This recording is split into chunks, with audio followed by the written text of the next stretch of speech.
कैसे हैं दोस्तों। चलिए आज एक बहुत ही क्रिटिकल टॉपिक पर बात करते हैं। थर्ड वर्ल्ड वॉर, क्या तीसरा विश्व युद्ध होगा तो कब तक होगा, समीकरण क्या कहते हैं और क्या कहता है कॉस्मिक वर्ल्ड और उसकी भविष्यवाणियां, और क्या है इन सब का रिश्ता कल की अवतार से।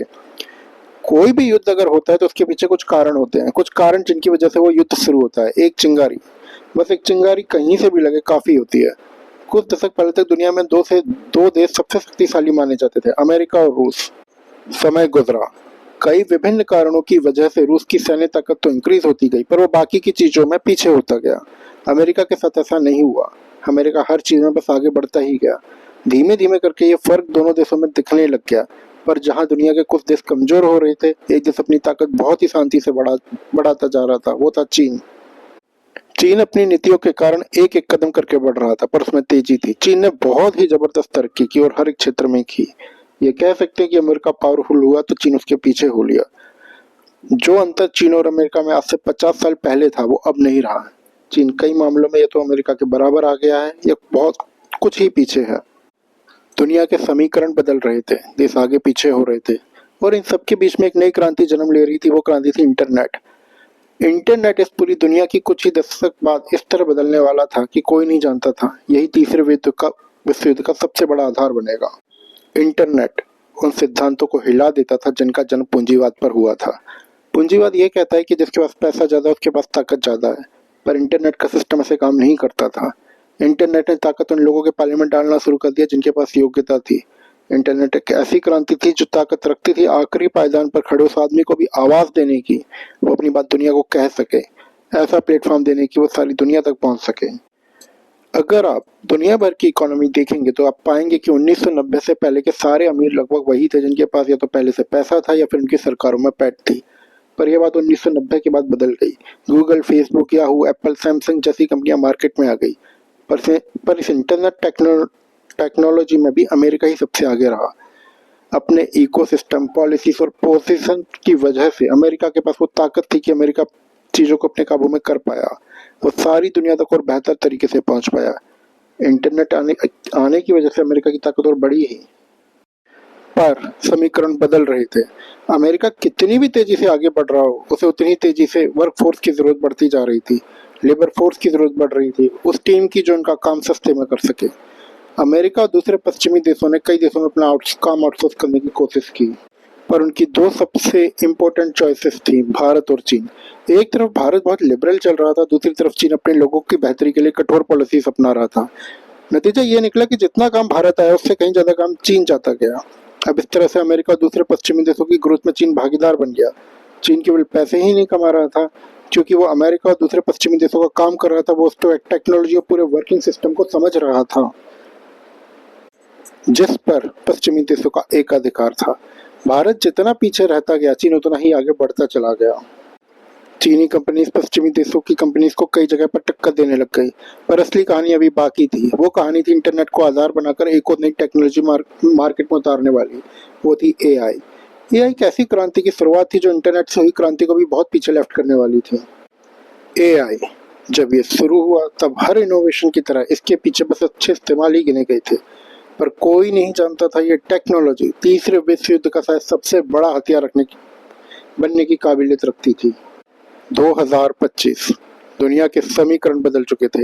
एआई की एंट्री होती है और एआई दुनिया में फैलना शुरू करती है। अमेरिका का इसमें एक चित्र राज होता है, पर कुछ समय बाद ही चीन की एक कंपनी अमेरिका के पूरे मार्केट को हिला देती है और दिखा देती है कि वो अमेरिका की ताकत को चुनौती देने की क्षमता रखती है। दूसरी तरफ दुनिया के भौगोलिक मसले गड़बड़ा रहे होते हैं। रूस और यूक्रेन उलझ चुके होते हैं एक कोने पर, दूसरे पर इजराइल गाजा और उसके साथ देने वाले हर देश को निपटा रहा होता है। ये सारी कहानी एक पल को यह आभास देती है कि तीसरा विश्व युद्ध शुरू होने वाला है, पर नहीं, अभी भी तीसरा विश्व युद्ध बहुत दूर होता है। इसी बीच एक ट्विस्ट आता है और ट्रंप अमेरिका का चुनाव जीत जाते हैं। ट्रंप की पॉलिसीज और पॉलिटिक्स दोनों ही अमेरिका के पूर्व राष्ट्रपति से अलग होती हैं। ट्रंप साफ कर देते हैं वो किस मामले में क्या करने वाले हैं। ट्रंप एक तरफ यूक्रेन के पीछे से अपना हाथ खींच लेते हैं और दूसरी तरफ गाजा के बारे में भी अपना अंतिम फैसला सुना देते हैं। तीसरा विश्व युद्ध जिस भी कारण से होता हुआ दिख रहा था, वो सारे कारण लगता है कुछ पलों के लिए खत्म हो गए, पर यह शांति शायद तूफान के आने से पहले की शांति थी। ट्रंप फिर कुछ निर्णय लेते हैं ट्रैफिक पॉलिसी को लेकर। टैरिफ पॉलिसी को लेकर ट्रंप आयात कर बढ़ा देते हैं। मतलब ये हुआ कि अमेरिका जो भी चीजें दूसरे देशों से आयात करता है, ट्रंप उन पर कर बढ़ा देते हैं। ट्रंप का ये निर्णय कोई बहुत समझदारी भरा निर्णय नहीं था। उसका कारण था कि अमेरिका दुनिया का सबसे अमीर देश है और वो कई चीजें दुनिया भर से आयात करता है।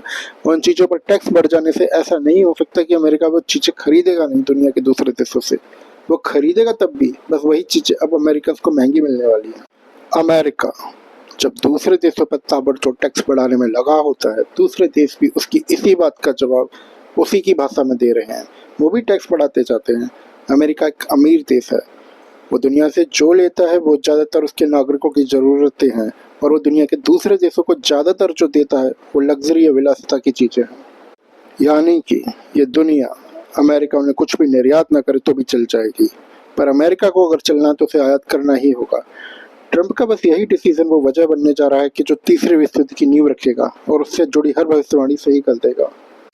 ये टैरिफ वार जो पूरी दुनिया में शुरू हो चुका है, ये एक चिंगारी है जो पूरे जंगल को जला देने की एबिलिटी रखती है। अमेरिका का ट्रेड एग्रीमेंट्स का सम्मान ना करना सारी दुनिया को फोर्स करता है कि वो भी उन ट्रेड एग्रीमेंट्स का कोई सम्मान ना करे।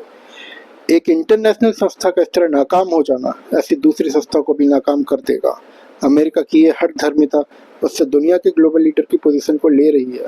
इसका अर्थ ये हुआ, इस दुनिया में कोई एक देश पावरफुल नहीं रहा, सारी दुनिया अलग अलग मोर्चों पर खड़ी हो चुकी है। पर कहानी अभी बाकी है। जब दुनिया में ये सब बदलाव हो रहे होते हैं, तभी एक और देश है जिस पर सारी दुनिया की निगाह थी, वो था भारत। वो है भारत। भारत अपने राजनेताओं की वजह से और उनकी पॉलिसीज की वजह से आपस में ही बंटता गया। ऐसा नहीं है भारत ग्रो नहीं कर रहा था, बस उस रफ्तार में कुछ पीछे था जिससे दुनिया आगे बढ़ रही थी। पर भारत किसी भी मसले में परेशानी में हो, भारत उनसे नहीं रुक रहे थे। अपनी मेहनत और काबिलियत के दम पर भारत ने एक ऐसी वर्कफोर्स तैयार कर ली जो दुनिया की लगभग हर बड़ी कंपनी को संभाल रही है। अब सवाल ये है कि तीसरा विश्व युद्ध है कहाँ पर? इंटरनेट, एआई, ये दुनिया का हर सिस्टम ले रही हैं। सारे के सारे देश के स्टेटस को की स्थिति में आते जा रहे हैं। देख रहे हैं पहले हमला कौन करेगा। पर जैसा कि मैंने पहले कहा था, ये युद्ध बॉर्डर्स पर नहीं होगा। अगर कोई एंटिटी, कोई एक बस इस स्थिति में आ जाती है कि वो इस स्थिति को हिला दे, तीसरा विश्व युद्ध वहीं शुरू हो जाएगा। चलिए समझते हैं कैसे। कुछ दिन पहले एक खबर आई थी, चीन की एक कंपनी ने अपना एआई वर्जन लॉन्च किया और अमेरिका का शेयर मार्केट कुछ दिनों के लिए हिल गया था। जिस अमेरिका को कोई चुनौती नहीं दे पाया, उसकी बड़ी बड़ी कंपनियां घुटनों पर आ गई थी। कल्पना कीजिए कोई कंपनी जो डीप सीक से भी बहुत पावरफुल और बस सामने ना आ रही हो, सही समय का इंतजार कर रही हो, फिर क्या प्रभाव पड़ेगा उसका दुनिया की हर देश की अर्थव्यवस्था पर। अगर ये बात जरा सी भी सत्य है तो ये दुनिया हिल जाएगी।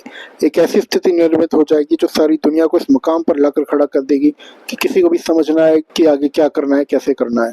आपको ये सारी बातें अभी अजीब सी लगेंगी, पर मैं कुछ भी नया नहीं बता रहा।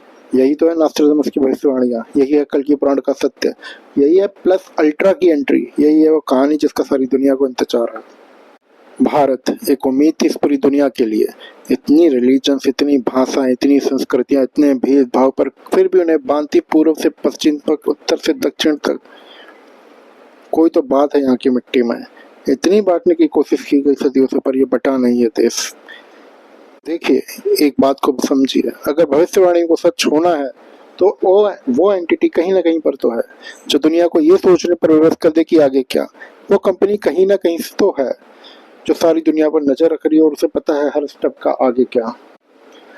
भारत बढ़ भी नहीं रहा था बहुत तेजी से, फिर भी दुनिया के लिए एक उम्मीद था। जो भी इंटरनल कारण थे वो तो चलो ठीक थे, पर दुनिया भारत को एक चीन के विकल्प और कंपटीटर के तौर पर देख रही थी कि यह देश चीन को रोकने के काम आ सकता है। पर भारत विभिन्न कारणों की वजह से पीछे ही होता जा रहा था। इन विभिन्न कारणों पर विस्तार से चर्चा हम किसी और वीडियो में करेंगे। पर फिर भी भारत के साथ कुछ बहुत अच्छी बातें थी। एक देश में इतनी भ्रांतियां होने से एक ऐसा देश बनाती थी कि यहाँ पर आने वाली हर तकनीक का, कि दुनिया में आने वाली हर तकनीक का यहाँ सफल परीक्षण किया जा सके। यही वो समय है जो दुनिया में कोल्ड वॉर, शीत युद्ध जैसी दूसरी स्थिति बन रही है, जब कई देशों के पास हथियारों का इतना बड़ा जखीरा है कि वो एक दूसरे को पूरी तरह खत्म कर सकते हैं। तो कोई भी देश हथियारों का इस्तेमाल इस परिस्थिति में करने से बचेगा ही। पर ये सारा युद्ध पर ये सारा युद्ध क्षेत्र धीमे धीमे करके ट्रांसफर होता जा रहा है एआई और टेक्नोलॉजी की तरफ। एआई और टेक्नोलॉजी ही वो चीजें हैं जो अब सारी दुनिया को कंट्रोल करने की तरफ बढ़ रही हैं। जो इन्हें कंट्रोल कर पाएगा वही सारी दुनिया को कंट्रोल कर पाएगा।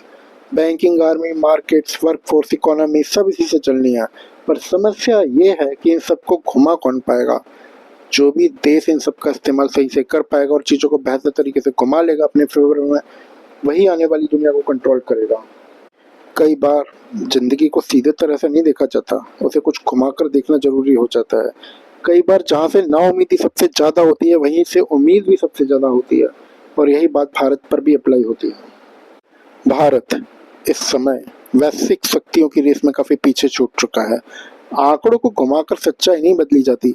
जिस जीडीपी का हम लोग दंभ भरते हैं कि हम विश्व में 5वीं सबसे बड़ी अर्थव्यवस्था हैं, अगर उसे प्रति व्यक्ति जीडीपी या आय में कन्वर्ट कर दिया जाए तो हम विश्व में 140वें नंबर पर आते हैं।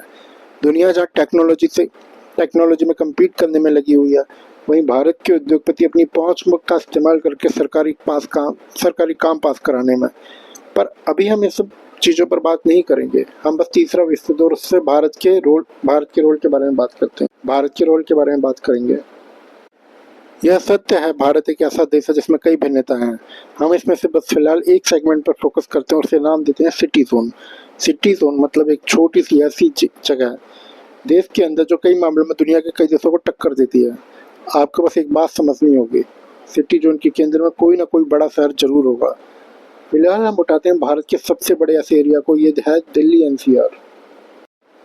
दिल्ली एनसीआर मतलब कि वो एरिया जो दिल्ली और उनके साथ जुड़े हुए शहरों को एक बनाता है। यह जो एरिया है अगर अपने आप में एक देश होता तो दुनिया के 10 सबसे बड़े देशों में कम से कम पॉपुलेशन वाइज आता, शायद एक विकसित देश भी होता कई मामलों में। अब आते हैं कुछ पुरानी बातों पर।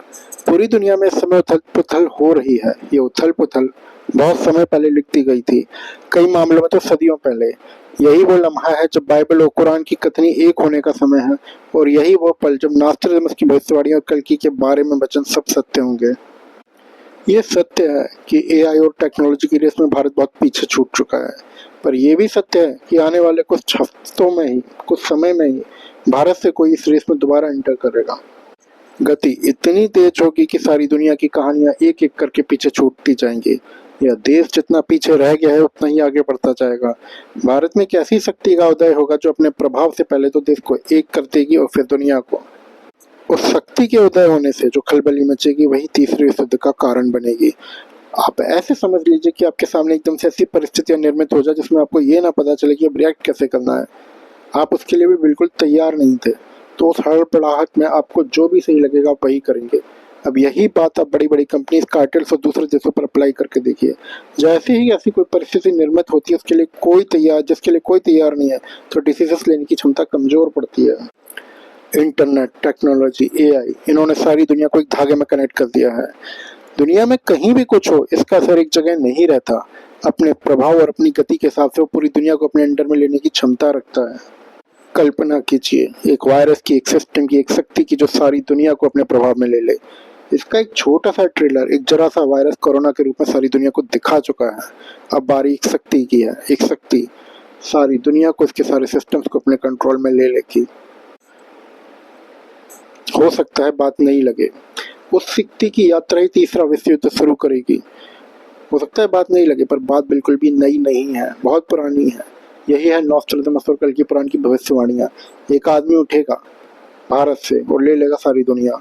तो भारत अभी तीसरे विश्व युद्ध के किसी भी चरण में कहीं भी नहीं है, पर एकदम से परिस्थितियां ऐसे बदल जाएंगी कि भारत ही इस विश्व युद्ध का स्टार्टर, लीडर, फिनिशर और उसके बाद का कंट्रोलर सब बन जाएगा। तो फिर मतलब ये हुआ कि वो प्रोजेक्ट, वो शक्ति, वो काम भारत में ही कहीं ना कहीं है अभी। तीसरा विश्व युद्ध या थर्ड वर्ल्ड वॉर बहुत ही भयानक होगा, पर ये उस तरह से नहीं होगा जैसा आप सोच रहे हैं। ये बॉर्डर्स पर या देश की सीमा रेखाओं पर नहीं लड़ा जाएगा। वैसे भी बदलते समय के साथ सीमा रेखाएं अब ज्यादा काम नहीं आती किसी और देश के आक्रमण को रोकने के लिए। यह युद्ध सीधा सीधा दुनिया के सारे देशों के अंदर, बाहर और उनके बीच में लड़ा जाएगा। अभी दुनिया के पास दो ही विकल्प हैं, वो है अमेरिका सोच के साथ चल दें या फिर चीन और रूस के साथ। तीसरा विश्व युद्ध शुरू होगा तीसरे विकल्प के आने के साथ, जो कि है शक्ति, कल्कि या प्लस अल्ट्रा। हो सकता है अभी आपको ये सब कुछ अजीब सा लगे, पर ये ऐसे ही होगा। हथियार रखे के रखे रह जाएंगे, इकोनॉमी से टकराएंगी और टेक्नोलॉजी टेक्नोलॉजी से। जीतेगा वही जिसके पास जीतने की काबिलियत होगी और जो भाग्य लेकर आया है। चलिए आप भविष्यवाणियों को डिकोड कीजिए। एक आदमी राइज करेगा और धरती लेना शुरू कर देगा, उससे पहले तीसरा विश्व युद्ध नहीं है। इसके प्रभाव की बात करते हैं। दुनिया के सारे इकोनॉमिक सिस्टम शेयर मार्केट से एक एक करके निपटना शुरू हो जाएंगे। दुनिया में एक नए वर्ल्ड ऑर्डर की शुरुआत होगी। उस वर्ल्ड ऑर्डर के हिसाब से सबको उसे एक समझौते में एंटर करना होगा और उसे मानना होगा। साधारण सी बात है, साधारण सी बात है। कई शक्तियां इस बात को मना कर देंगी, इस हिसाब से नहीं चलेंगी, तो इस धरती पर एक बार फिर ईश्वर लीला खेली जाएगी। हर देश के पास केवल एक ही ऑप्शन रहेगा, उस नए वर्ल्ड ऑर्डर को मान लेने का, पर उससे पहले तबाही होगी, भारी तबाही होगी। यह तीसरा विश्व युद्ध इसी साल शुरू होगा और इसमें भारत की एंट्री कल्कि की लीडरशिप में ही होगी। आपको पता है दोस्तों, चीन ने ताकत ग्रहण की पश्चिमी देशों का पीछा करके। उसे 10 को लगे पर वो शक्तिशाली बन गया। पर भारत ऐसे पावर गेन नहीं करेगा। भारत पावर गेन करेगा सभी पावरफुल्स को हराकर, उन्हें समस्या का समाधान देकर, लीडरशिप पोजीशन में आकर। हो सकता है अभी आपको ये बातें अजीब सी लगे, पर एक कहावत है, एक कायर अगर 100 शेरों की लीडरशिप करता है तो 100 शेर कायर की ही मौत मरेंगे। पर अगर एक शेर 100 बकरियों की भी लीडरशिप कर रहा हो तो हर एक बकरी भी शेर की मौत ही मरेगी। कई बार कहानी में बस वो एक आदमी मिसिंग होता है, बस एक। जो मिसिंग है वही कल्कि है। चलिए दोस्तों, मिलते हैं अगले वीडियो में।